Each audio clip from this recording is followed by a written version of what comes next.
Yes, folks, it's Thursday. I'm Fred McMurray. It's 2 p.m. Pacific, which means this has to be.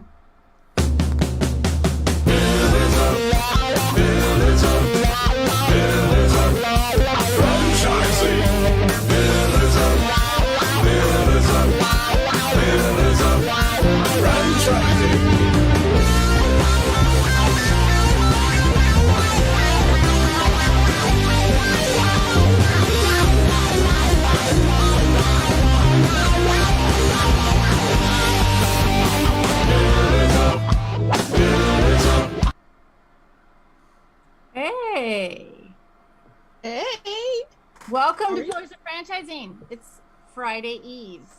it's Friday Eve. Yeah, I am Kristen Shalmetzi here with Elizabeth Denham Green, and we are here with Pillars of Franchising on this Thursday. Dang, we're getting close to Christmas. It's the 16th. Yeah. I can't believe we're in the middle of December already. It's scary. So in Chicago yesterday, it was like 70 degrees. And today it's like 36. Yeah, we're still in the 70s. I can't get my hair to look right because it's still humid. Oh, well, I think we have a great show today. I'm excited about everything. We have a lot of good topics and we've got a great guest. We've been all hyped up about floating since we booked her. Yeah, so, I just can't even imagine what that's like. So, but we'll get to that, right? Yes. So let's talk about... Though, word on the street. Yeah, word on the street. My street. favorite next generation to my Gen Xers is the Gen Z, right? So Gen Z is like ages, what are we at? 16 to 24.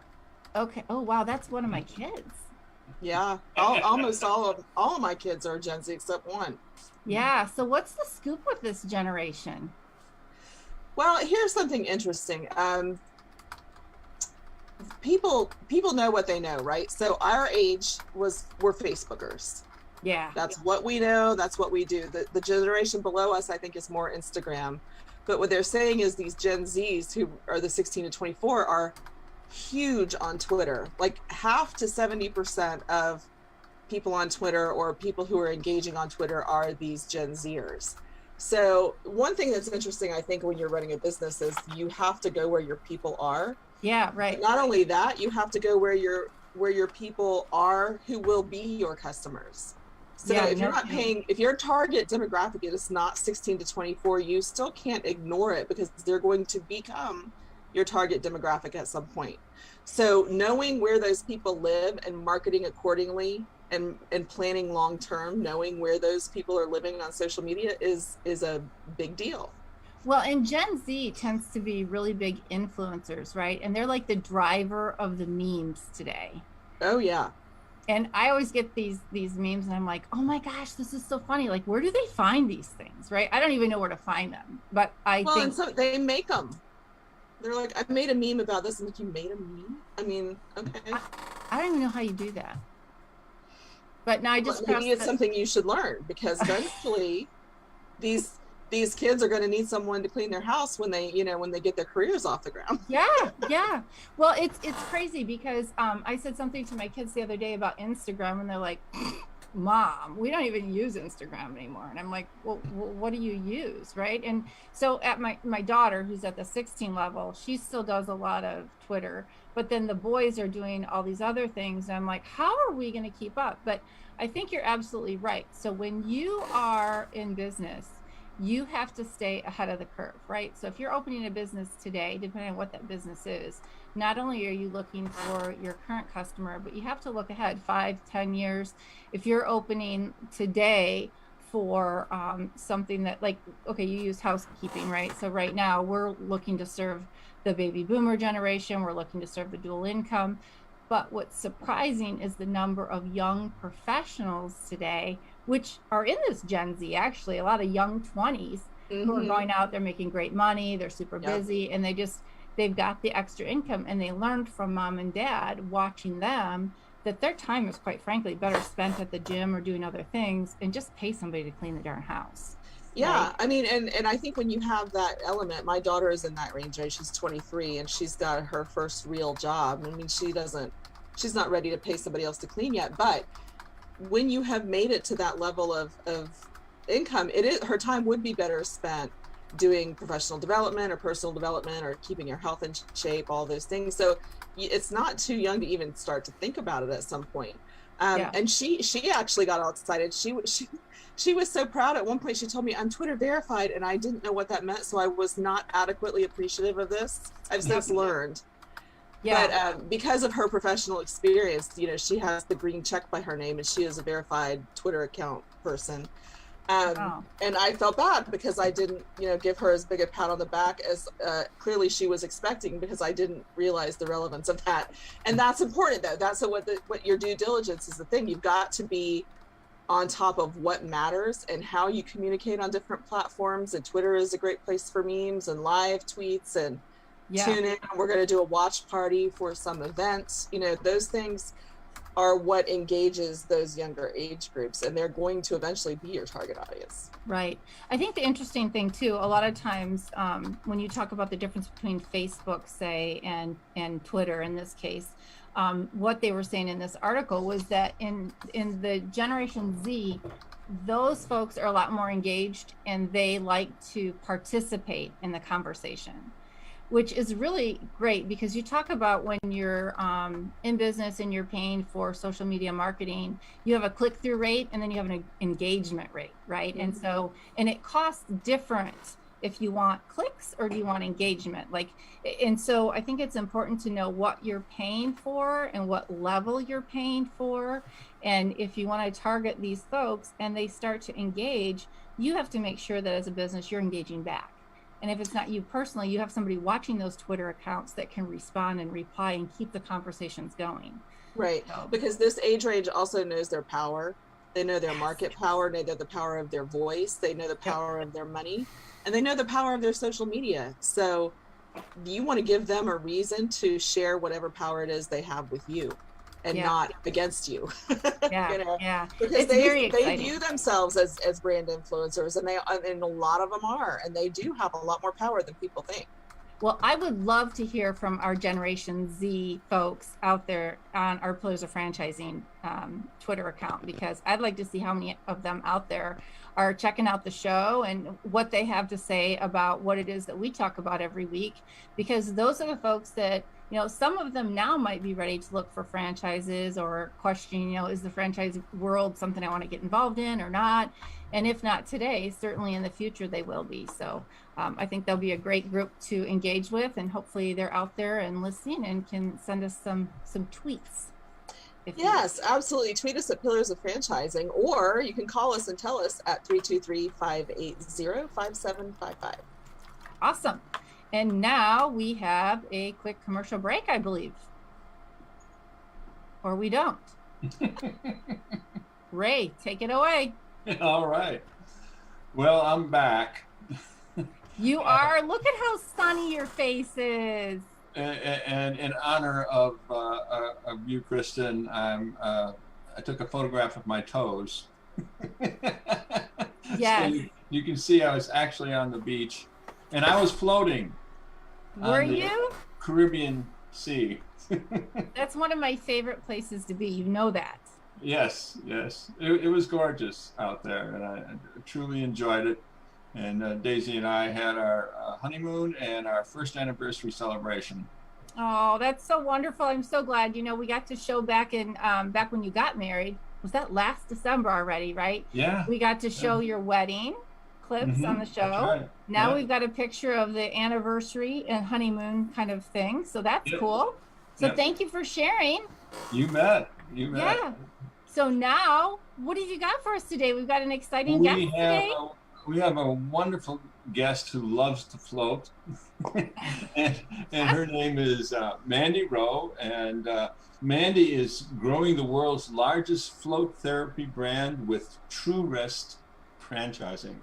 Having joined the team 6 years ago, she discovered that the Navy SEALs were using float therapy to treat PTSD, insomnia, and for advanced language learning. At True Rest, she sells and develops the national franchise while also being the industry liaison, pushing new technology forward to enhance the float therapy experience.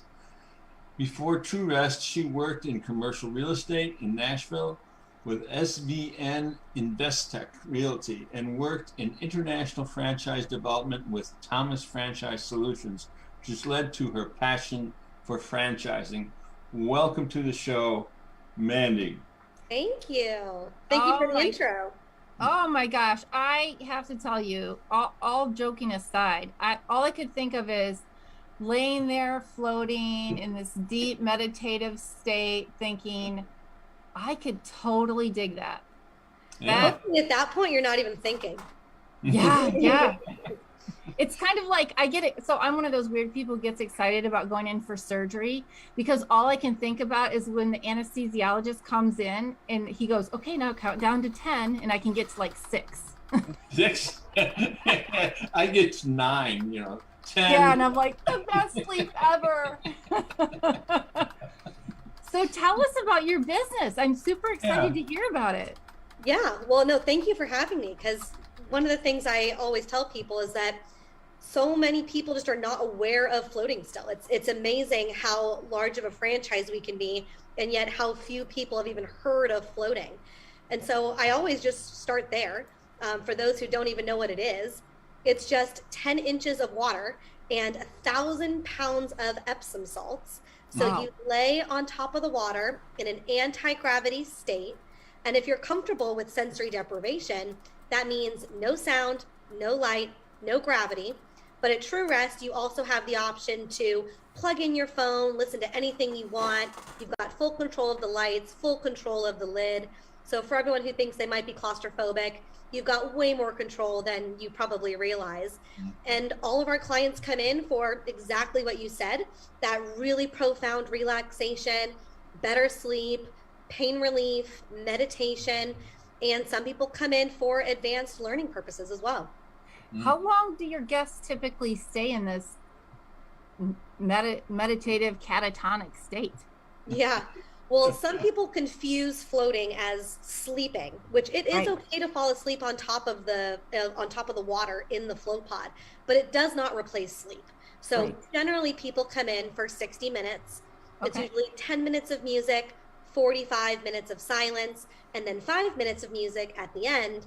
But for example, my Navy SEALs here at the spa in San Diego, they come in for 4 hours. And then usually by 4 hours, they're either ready to get out or the water's starting to get a little bit cold and they're ready to get out anyways. That's awesome. How did you start working with the Navy SEALs? Yeah, I actually didn't start it. I found it because they were already using float pods. But there were only 14 locations in North America when I found float therapy. And the Navy SEALs had 3 float pods on base. And it was one of my friend's dads that told me that there were a few things that he did to treat his PTSD and his anxiety. And floating is what the guys fought for time in. And they just loved it. And it's not a benzodiazepine or something that they could get addicted to. There's no such thing as, overdosing on float therapy, something so holistic. And it was then that we looked for somewhere to go ourselves, and there's just no public access to a float pod in anywhere in San Diego. So we had to go to Phoenix to get to the closest float pod. And that's kind of when that spark went off that, hey, there's a business opportunity here. That is awesome. Yeah. And I'm thinking, people who start up franchises like myself who really could have used that the first 3 years. Because it's very stressful. Tense. Yes. Yeah. And I don't want to bypass over to the importance of finding it through the Navy SEALs, because it's been a huge validator for us as a business model. But we also have continued that dedication back to our military. So at every True Rest across the country, on the 11th of every month, we give free floats to veterans. So any veteran across the country can float for free at any True Rest. There you go, Ray. I'll be there. There you go. That's your freebie. So let's talk about this model. So how many right now franchises do you have, or franchisees across them? Well, so I personally run the 4 corporate-owned locations, and then total we have 39 locations open. I've got 12 under construction, and we've sold about 92 territories, starting to expand into Canada. So we'll hopefully be by 50 by about June of next year. Okay, and do you stretch pretty much across the U.S., or are you in kind of just mainly the South and West? Whereabouts are you right now? We're in 22 states. So Great. surprisingly, my most popular market is Ohio. The second largest is Phoenix, and then third is back to North Carolina. So we're really all over the country. Okay, so where's your next target market you want to go to? Oh, if I had my druthers, I'd love to see someone open in Dallas. That DFW market is just screaming for a True Rest. Okay. But the next market I'm excited that we've already committed to is Los Angeles. We don't have a spa around that area, and I think there's a ton of not only potential for meditators, more of that crowd that's open-minded to holistic wellness, and obviously there's a lot of good PR and other things to be open in LA. I'm surprised that being based in San Diego that you don't have more in LA. Why do you think that is? Do you think it's because of the strict laws in California and the challenging business environment you have, or what do you think keeps them kind of held back? Right now I'll tell you, I think it's just construction costs, and I think everyone's saying this across all industries. Real estate and construction are expensive, and if I can have my most profitable locations in the suburbs of Ohio, then I get why people would kind of gravitate towards that direction and avoid these highly trafficked A++ locations if they don't have to. Okay, I want to remind our listeners today, because obviously this is a really cool model, and obviously we've got a lot of interest from veterans out there right now. At pillarsoffranchising.com and LinkedIn Local Network in the chat, you can type your questions, and Fred will make sure that we get them out there to Mandy so we can talk about the answers to some of those. And obviously Elizabeth gave you the phone number at 323-580-5755. So I know some of you've got some questions out there, so please reach out. Fred will get those to us so we can answer them to the best of our ability. So Mandy, what does it take for somebody who's looking to buy into a float spa? What does that look like for people? Yeah, so for most of my franchisees, they actually did start as clients. They, found float therapy. They went to a location, decided this was something they wanted to do, but that's not, mandatory by any means. When people come into a True Rest, they usually are getting a small business loan. So they need to have about $125,000 on average as capital on hand that they can spend towards their SBA loan or their ROBS rollover process, whatever it is. And then they need to have some kind of operational experience that we think is relatable. So whether that's formerly in massage or running a different kind of franchise, or being an entrepreneur in some way, or leading a team, even if it's not through entrepreneurship, like the military, for example, have made great franchisees for us just because they've got leadership capabilities and they know how to run a really tight ship. So we're pretty open to a wide range of operators who are the franchisees and franchisees that don't want to be operators but come to the table with a really good manager in place. Awesome. What does the day, what does a day of the franchisee look like for them? Sure. So, it's incredible. I think this is a fun business to be in because everyone that walks through your door is going to have some kind of transformation, whether it's physical, mental, or emotional. The float pod really does take you to a really nice space. Mentally, emotionally, physically. And so whether you're in the business every day and just really facilitating that experience, or you're, states away and making sure that you're working more on the business, it's really just being able to spread the word of float therapy through podcasts, through talking to people in your grocery store, through overseeing, the marketing process. There are a few ways to be successful in this business, whether you're in it or you're working on it. Awesome. I want to give a quick shout out to Dale on Dewey Lake in Dowagiac, Michigan. Ray, go ahead. I'm sorry. No, I was just going to ask Mandy, so many franchises open up, they run into some resistance from local people or licensing problems or things like that. Are there any problems with opening? It seems like there wouldn't be, but obviously you might be able to tell us if there would be.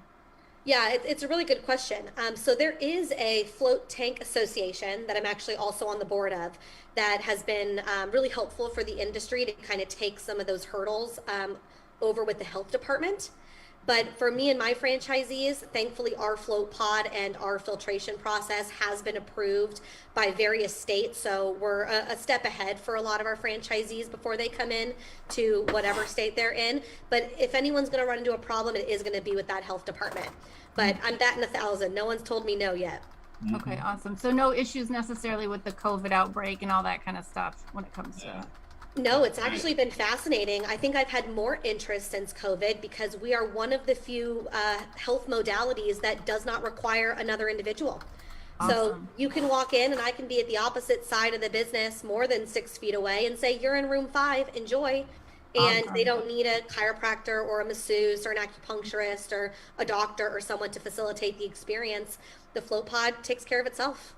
That's Wow. awesome. I've got a couple questions from our listeners. I got one from Sacramento, and we lightly covered it, but maybe you could reiterate and then talk about not just, you know, you have a franchise fee and then you have how much you need to have, but Sacramento wants to know what's the startup cash needed?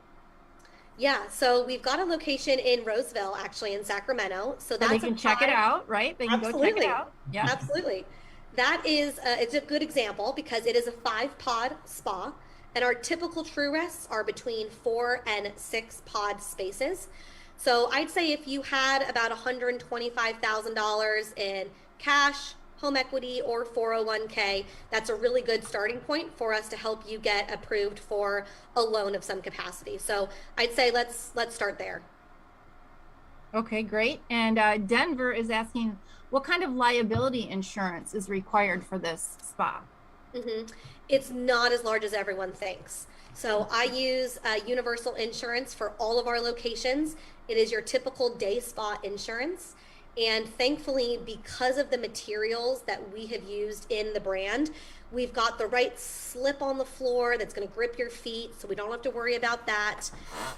The water is so shallow that we're often able to get away from falling under the pool and spa category. And so your typical day spa insurance has covered anything that we've ever needed it for. Awesome. Awesome. So again, I heard you saying raise keywords. You can work on the business or you can work in the business, right? And do you have a good mix of that in the franchise system today? Yeah, about 60% of my franchisees are multi-unit owners. So, you know, they're looking at the larger picture and developing quickly. And in the very beginning, I mean, you have to understand people didn't even know what floating was.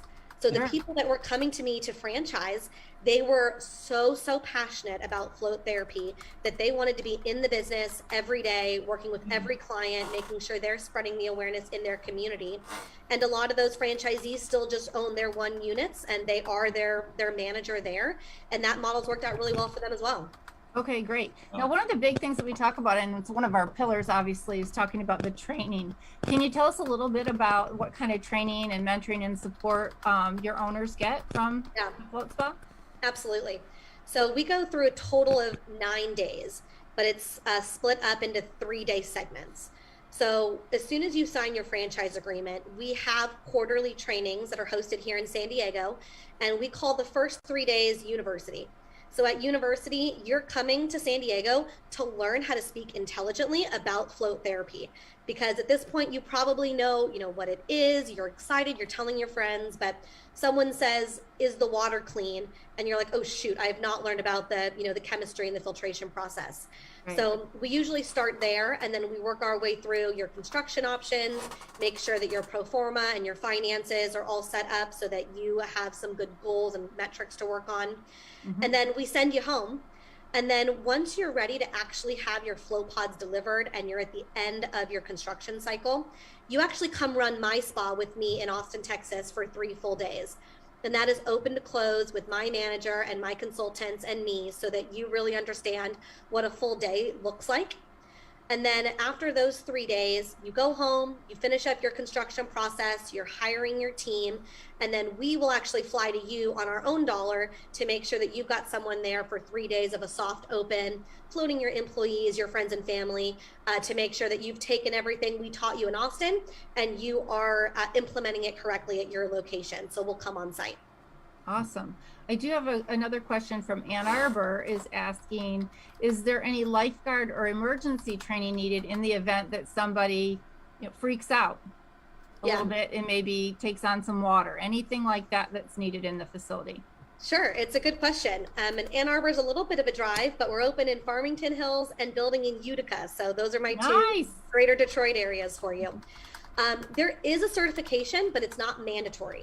So the certification that you could get is your CPO, which is your certified pool operator. And that's really more for water chemistry purposes. What normal health departments or the certificate of occupancy permitters, what they come in and they say is, I want you to have, a 50-foot pole in every room and a no diving sign, so that, if someone, gets flustered, they've got an easy way out. I'm like, it's much harder to use a 50-foot pole inside the float pod than it is just to get out, I promise you. So thankfully, no, because we've been able to avoid those pool and spa categories, we do not need a lifeguard on site. But a few health departments will ask that there is at least someone in the organization with a CPO certification, so that if you run into any water quality issues, you've got someone who can answer that question. But we have a tech, and a number of us at corporate are CPO certified, so we can assist in the majority of those questions. And to be honest, if something did happen to your water, you would see it immediately, because the water is normally so crystal clear that if that pH gets off in the slightest, you're going to notice. It takes less than 4 hours to drain that flow pod, fill it back up, and you're starting with fresh water at square one. Awesome. So exciting. Ray, you have any more questions? I do. A lot of franchises, including the one that Kristen and I are in, have some tales to tell. So we were just wondering if you have anything that's unusual that's happened that could amuse our audience. Oh, we're talking about floating, of course. I mean, people come in, and I don't want to say with like ailments, but they almost come in it's very fearful. Some people, it's a very vulnerable experience. And whether it's because they've just had, a back injury, or they've gone through, a major breakup recently, they're coming in to kind of have that time by themselves and to try and work it out. And I'd say, at least 25% of the time, someone's crying in my Oasis room, like in our lobby. Aww. They just feel so relieved and so relaxed, or, they've gotten out and they've never felt that kind of relaxation before. But on the flip side, I've also had people get out and tell me that they had the craziest vision. They were in a whole different dimension. They were talking to dolphins, like in Altered States movies. And I believe them, because, you can start to see things in that sensory deprivation if you turn the lights off. And the things that people see and what goes through your head when you're in that dreamlike state can really open up into a lot of someone's psyche or into their subconscious. And a lot of people aren't afraid to share those stories with you when they come out. Wow. Now I really have to try it. Yeah, I know. Yeah. Okay, I have one final question for you. What are the top 3 items on your FDD that you think potential franchisees that are listening should be reading first? Sure. I think what's unique to True Rest is we have a very transparent item 19. So we share every single location's gross revenue and their expenses and their net profit. So it's very transparent. And we want to be that way, because we don't want you to worry about the float pod side. I'll teach you that. You look at the business side. So that's usually where most people start, and it's a lot of information. Right.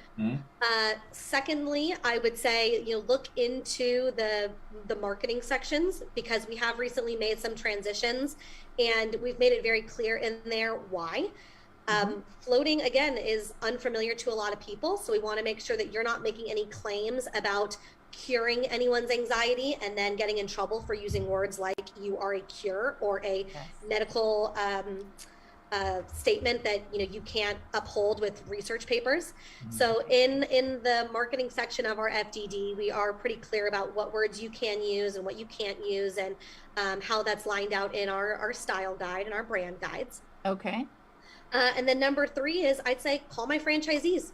Go to the Exhibit H. They are right now all very open to talking to prospects. They also want to bring awareness to this industry. And I'd say a lot of them are prepared to take your phone call, or at least will schedule with you, within 10 days if you're reaching out to them. Awesome. Mandy Rowe with True Rest Float Spa. Could you please tell us how one might get a hold of you if they're interested in joining your brand? Yeah, absolutely. You can email me directly, which is mandy@truerest.com. It's MANDY. But if you want to start with just some, generic information, truerestfranchising.com, you can actually download a slideshow that has a lot of those item 19 financials that I just talked about, along with an overview of our support, our training, and then what the next steps would be. So truerestfranchising.com, if you don't want to get started right with me, is a good way to get some high-level information.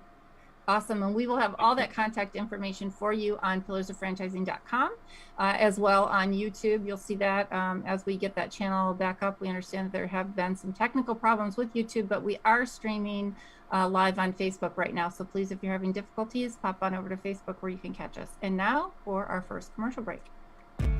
Hey, franchise owners. How's your local marketing? Do you feel like you could use some help keeping up with your social media posts and comments and reviews? Do you wonder if you could be doing more to attract local customers? Are you able to identify new move-ins to your local area? At Westvine, we help franchisees like you reach more local customers through digital marketing. With daily monitoring, creative content, and ad placement, and customer data intelligence, we'll get your business in front of the people who want your products or services. We also work with franchisors who need an agency to handle the digital marketing for all of their locations. If you're ready to reach more local customers, give us a call at 805-265-5440 or visit us at westvine.com. That's 805-265-5440 or westvine.com. And we're back. Welcome again to Pillars of Franchising. Welcome, Jerry Akers. How are you? I'm doing amazing. You kind of caught me off guard there. No introduction. I'm going before David. I was in La La Land, and suddenly there I see my face on the screen. So I'm doing okay, just a little flustered. Give me a second. Well, yeah, no worries. No worries. I was actually, as we cut to break, I'm like, run up show. It's Jerry time. Dun, dun, dun, Jerry. Elizabeth does a great job of sending that out. I just wish I did a better job of reading it so I knew what we were going to do. But, we'll flex with it. Well, we every time we seem to have a little something, and instead of Elizabeth giving our shout outs, we had our commercial, and so we're good. We're all good. Hey, I'm ready to go. Mandy's got me all fired up. I don't think we're going to have any floaters close to Iowa for a while, so I may have to travel to try one, but it sounds pretty exciting. Well, before the show, you guys were chatting it up about trying all these float spas, and I said to Elizabeth in the car earlier today, I really hope there's one near Chicago because I want to try it. And then I walk in the room, you're all talking about it. I'm like, oh, someone stole my idea. Well, I think it's pretty cool. I'm excited to see more of them around, and actually I'm going to go check it out because me and my excitement about franchise systems and those kinds of things. So Mandy, I'll be checking it out, so be prepared. Yeah, awesome. And I'll tell you, I would really like to see one here in Chicago and really take a look at their FDD and see who out there is interested in reviewing it with us. And maybe we could help place somebody in her franchise. That'd Love be super it. exciting. I'm going to keep it in mind in my circles too, so that I can, start talking it up because they know I'm looking at a lot of options, and it may not be one I get to do, but maybe I can suggest it to somebody else. So good stuff. Yeah. Ooh, and we got a great subject. What? I just got an instant message that there's a spa in Skokie, and a question for Jerry already. Jerry, you haven't even got started. I started talking. Okay, lay it on me. So who's in the picture behind you? Inquiring minds want to know. The lower one is my family about 20 years ago, so the girls are very young. And the upper one up there is my two daughters. One of them is probably a junior in high school, and the other one is probably in 8th grade or something like that, at a Christmas madrigal event where one of them is dressed as an angel, and she is an angel, so kind of cool. But I'm in my new office. Yeah, I'm in my new office, so we're doing some redecorating here. Well, I love that you are in your new workspace and you're surrounded by family, because that just kind of sums up who you are. Well, yes, I want to tag on to that. So family, and then business books. Family, business books, okay? two of the loves of my life right here in the same area. But, you know, Elizabeth introduced us to an amazing subject for this week, and a very positive one, very exciting for franchising. So I am really jazzed to talk about it today. Awesome. Let's talk about McDonald's. Yeah, talk about McDonald's, although more related to NLRB, which is the National Labor Relations Board. So brief little history.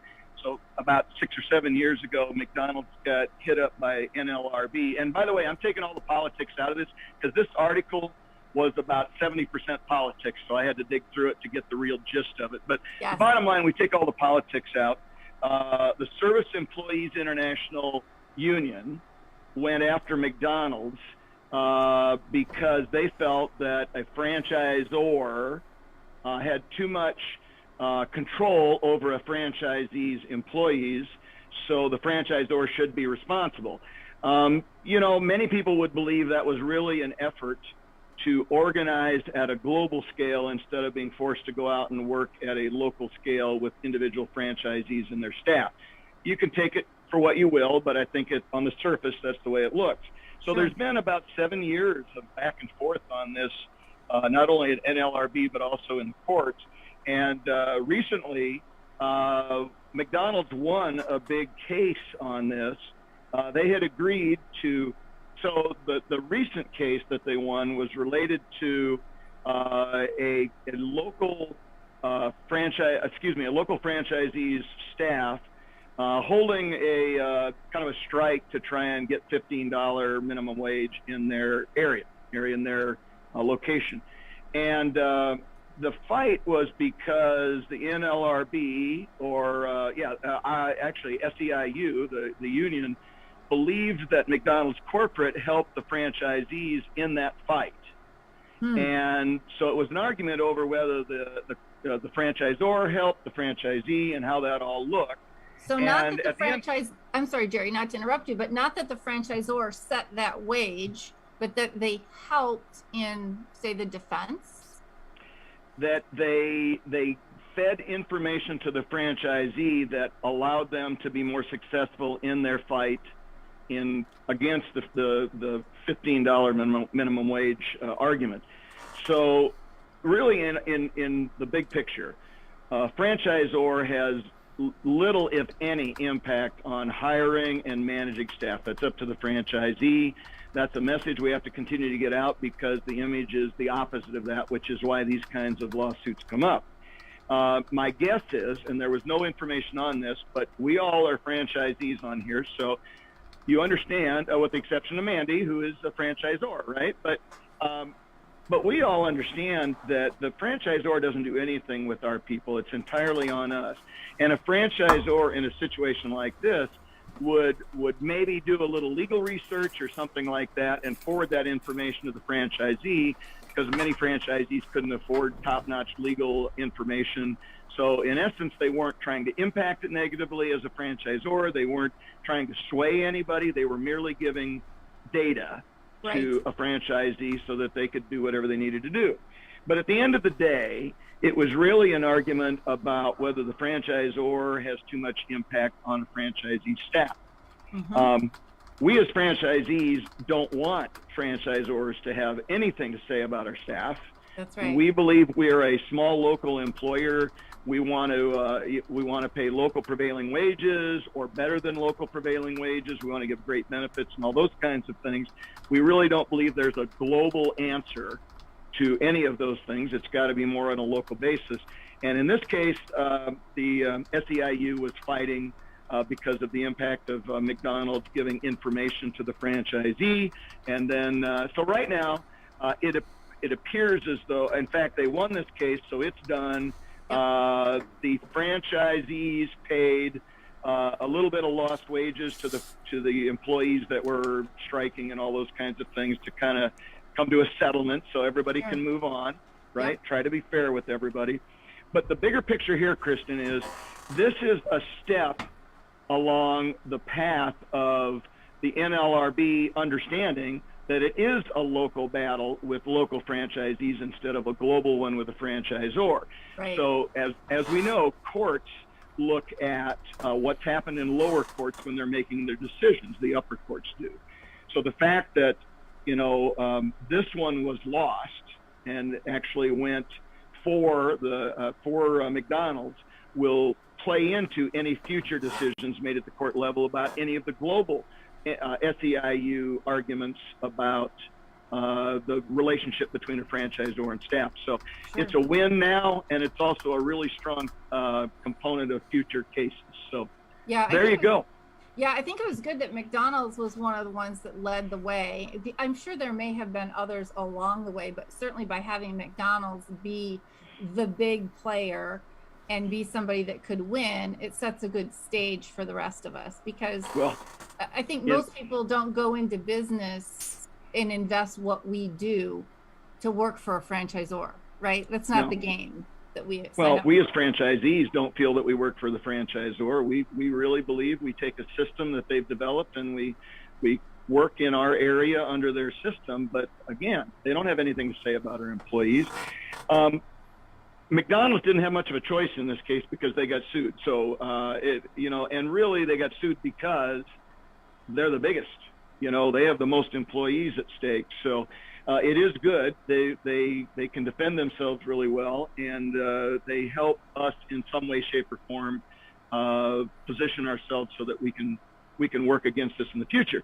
Now, case in point, I've been in Washington, D.C. for the last 6 or 7 years on Capitol Hill talking to representatives about this very situation, because I felt it was by far the most critical thing that would impact us as franchisees and our employees and local business and those kinds of things. So for me, this is a great thing because it makes it a little bit easier for us to have those discussions in the future, because we have a point of reference we can go back to.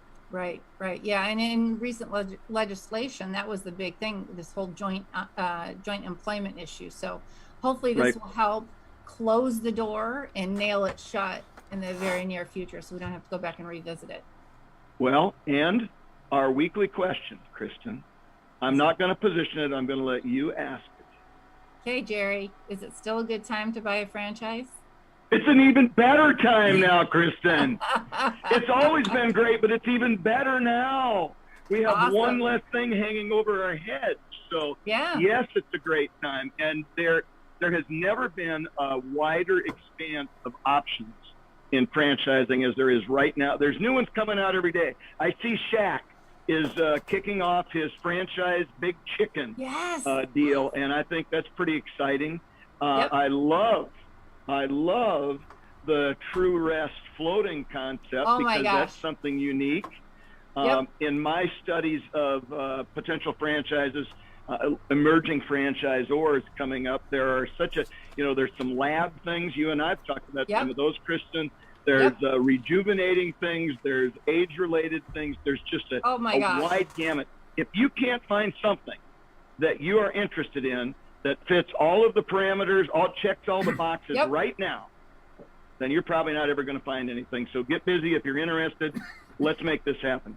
Yeah, I'll tell you, and every day I get a new list of current franchises that already have an income stream. So you could potentially buy a business with an income that comes along with it. So you're not starting necessarily from ground zero, which has pros and cons, of course, just depends on what you have the stomach for, right?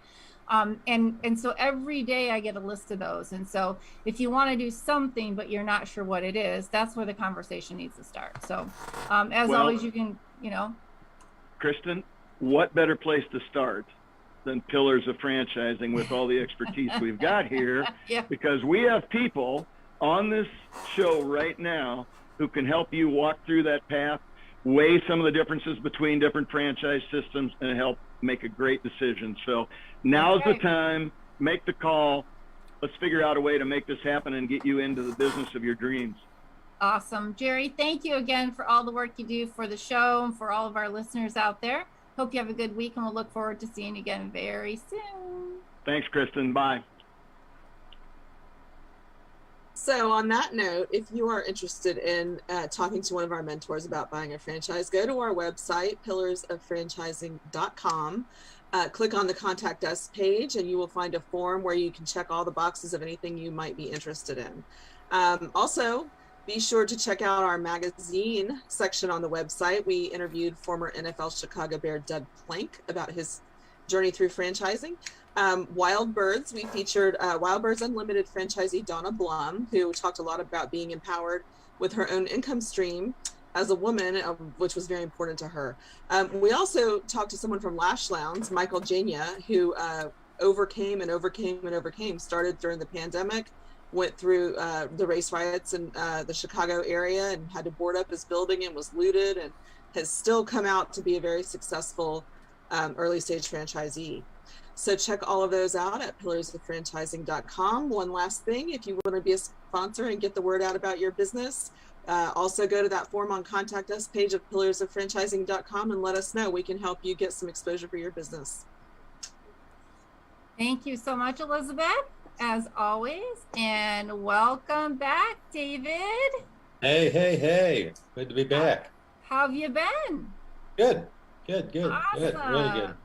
Looks like so I'm gonna jump on this True Rest bandwagon real quick before we get into this thing. All right. I've been getting emails from Mandy for the last couple of weeks. So I'm ahead of you, Jerry. Just a little. Finally, I'm ahead of Jerry. Finally. And I have to admit, I'm getting emails, but I'm tied up with my, opening up the joint. If I would have been exposed to True Rest before the joint, it might have been just in reverse. But definitely something that's still on my radar. I've got to get these open and going. But intriguing, I should say, business model for sure. I'm with you, David. However, Chris, and I don't want to burst your bubble here. You do understand the concept of this. This isn't floating in a pool with a drink in your hand, right? Because I know that's why you want to go visit. You want to take your drink and you want to go and get a raft and go hang. Well, that is also true. That is also true. But when I do that, I'd like to be able to feel the sun, baking on my skin. So I'm okay, because this kind of reminds me of when I went off the wall diving and it was a little too deep, and I kind of, that's what this would remind me of, that kind of, what did we call it? The sensory deprivation. So you were the one that needed the 50-foot pole to grab onto, right?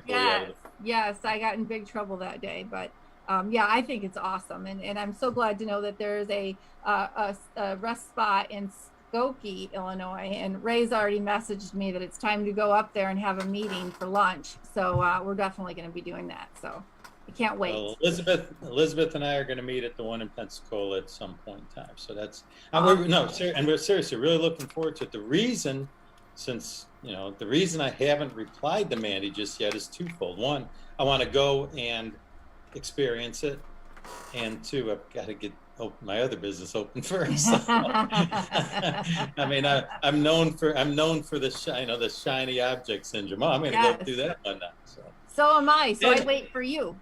That's right. Anyways, what we got going on today? So here we go. Let's talk about this journey. By the way, you've got so much going on with it, and we're working on all these different site selections. How in the world do you go from with Buffalo Wild Wings? It's a completely different site that you're looking for, completely different build outs. How's that working? Site, that's a great question. The site itself isn't really, as far as demographics and area and the traffic drivers would look for. But there are really specific, unique things that they have in their site selection plan that you wouldn't really think about. So for me, I'd look and say, okay, here's some big box retail. Looks great. Oh, we carved out this little 1,000 square foot, 1,200 square foot space.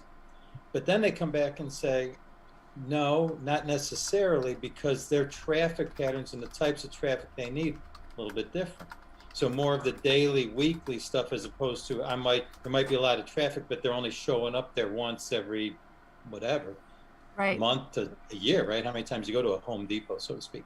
So that was interesting. And then, as with everything, and I'll say this now so I don't forget it, is the key to it, and we talked about this, a year ago, I think, on one of our programs, is have a great real estate broker. We fell into and you could usually tell right away, we looked at one area and we drove the entire market. This was kind of unique. We drove the entire market, spent a whole day up there, and found 4 different trade areas that we could potentially use. Now, the important thing about that I like you pointed out is that is not where you live. Not even close. So yeah. That is in Michigan. I split my time, as everybody knows, between Ohio and Florida. Yeah. So that was in Michigan. So I didn't know anything about the area. So I'm glad you brought that up. So I relied totally on that broker. So we drove the entire trade market, he identified 4 specific trade areas within that. And there weren't really any locations. There was one that was a potential, and we started to go down the road to kind of put in a letter of an intent, and the numbers just got kind of sideways. And lo and behold, we switched gears, found another area within the trade area that I had registered for, and found an absolutely home run of a location, and have an option of a second one that might be coming available to us next month. So, and those are only 5 minutes apart. So you have to be flexible. I mean, if we would have said, no, we're going to stay in this city, this area, the whole bit, we would still be looking for a location, and that time on my franchise agreement would still be ticking, right? Sure. So by being able to pivot and having a great broker that found something in a great trade area, or at least we believe it is, we're really excited. I mean, here's the other thing, I should bring this up. So we signed the agreement. We drove that trade area, and I'll use the city's names. Okay, that was in Grand Rapids. Right, I love that area. Now we're in Kalamazoo, but we didn't drive Kalamazoo. So I came back to Cleveland, then ended up back in Florida, and he comes up and says, "Hey, you know what? I have this location. Are you interested?" Well, our regional manager drove from Wisconsin to check it out for us. Wow. He says, "Holy cow, this is great." Submitted it, got corporate approval. This was several months ago. We never even saw it until last month. When we went up to Wisconsin for our training, on our way back to Ohio, we decided, well, let's go look at the location we signed a lease on.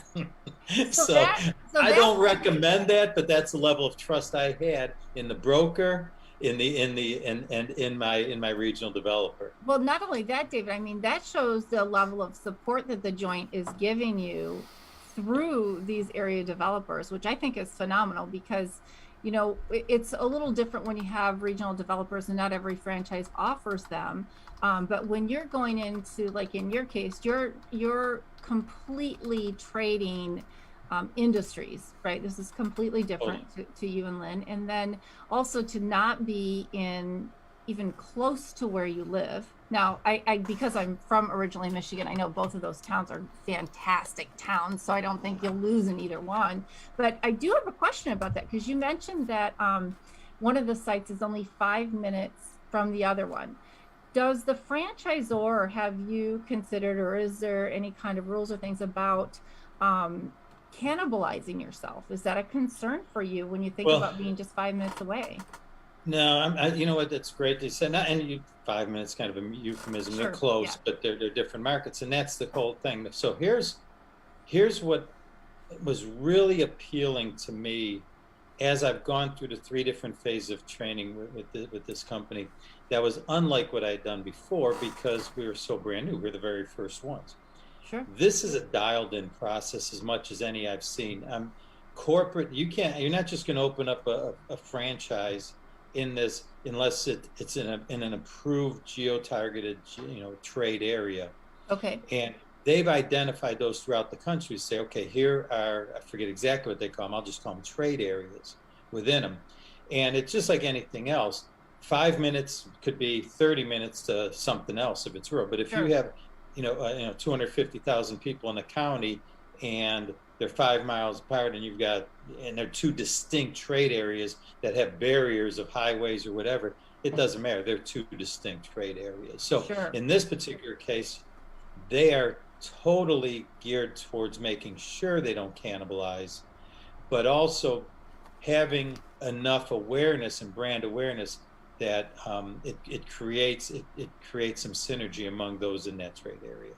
Awesome. So really exciting. I mean, I was really impressed, again, gone through 3 different phases of training. They did an online training. I'll talk about this next week or another time. But the online training, the in-clinic training, and then the corporate training that we went through. And every step along the way was just more impressive than the previous. So I will say this, very, very comfortable with the way they handle the real estate, the trade areas that are identified, and then they know what they want to see around a good location. They have enough data now, 600-700 locations. They know, they can tell you to a T, hey, these are the ones that are going to produce, this one's going to come out a little slow, whatever the case may be. Wow. So it's really dialed in. Very impressive. Totally different from the throwing a dart at the wall back 28 years ago when we were the very first franchisees of Buffalo Wild Wings. So when we go, hey, this looks like a good location. So now they're not that way now, don't get me wrong, but back then, totally well, different. that's the difference. I mean, back then, right, you were with an emerging brand. Brand new. Right.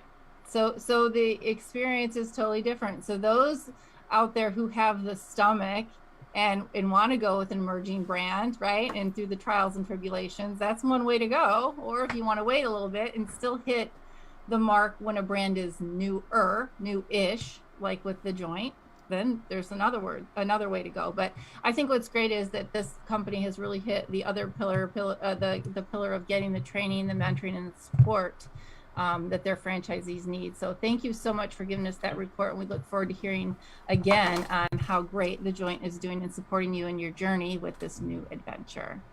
You got it. Awesome. Thank you, David. And here we go. As we wrap up the show this week, we would like to thank Mandy for her time today. And obviously we are all very excited at bringing all of us out to her locations to check it out. Be sure to like and share and comment on this episode today. As always, thank you to Ray Pillar, Jerry Akers, our $1 Million mentors, David Kajanik. For their insight and wisdom, I'm Kristen Shelmetzi, your 4th $1 Million mentor, and together we are your resource for franchising success. We help you buy, grow, and make your dreams a reality. This has been Pillars of Franchising, and the dream starts here. Have a great week.